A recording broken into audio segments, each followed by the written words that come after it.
নমস্কার সকলকে। বাংলাদেশ থেকে কিছু ভিডিও আজকে সোশ্যাল মিডিয়ায় খুব ভাইরাল হচ্ছে। যখন থেকে ছাত্র আন্দোলনের পরে শেখ হাসিনার গভর্নমেন্টকে উৎখাত করা হয়, বাংলাদেশ স্টেবল হওয়ার নামই নিচ্ছে না। আজকে যে ভিডিওটি ভাইরাল হয়েছে সেখানে দেখা গেছে যে বাংলাদেশের কিছু লোকাল এয়ারফোর্সে তাদের নিজের দেশের এয়ারফোর্সের ক্যাম্পে অ্যাটাক করেছে এবং সেটাকে উড়িয়ে দিয়েছে। বাংলাদেশের এয়ারফোর্স এমনিতে বেশি খুব শক্তিশালী নয়, খুবই কম এয়ারফোর্স পার্সোনাল আছে এবং খুবই কম সরঞ্জাম ওখানে। তো সেখানে যে লোকাল পার্সোনাল সেটা অ্যাটাক করে উড়িয়ে দিয়েছে।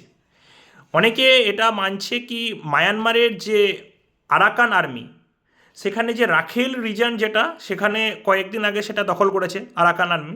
এরপরে নাকি এটা সন্দেহ করা হচ্ছে যে তারাই লোকালদের সঙ্গে মিশিয়ে এখানে অ্যাটাকটা করেছে। কিন্তু বাংলাদেশ গভর্নমেন্ট থেকে যে বিজ্ঞপ্তি জারি করা হয়েছে সেখানে এটা জারি করা হয়েছে যে বাংলাদেশের একজন লোকালকে এয়ারফোর্সের লোকেরা ধরে নিয়ে যায় এবং তাকে কোশ্চেন আনসার করে যে এরকম কী ব্যাপার। কিন্তু তারপরে লোকাল, ও খুব বেশি পরিচিত একজন ব্যক্তি ছিল বা প্রভাবশালী ব্যক্তি, তারপরে লোকালরা প্রচণ্ড বেশি পাগল হয়ে যায় এবং হঠাৎ করে 300-400 জন লোকাল চলে আসে এবং এয়ারফোর্সের ক্যাম্পে অ্যাটাক করে এবং সেটাকে উড়িয়ে দেয়। তো এটা তো ইন্ডিয়ার মতো দেশে অসম্ভব।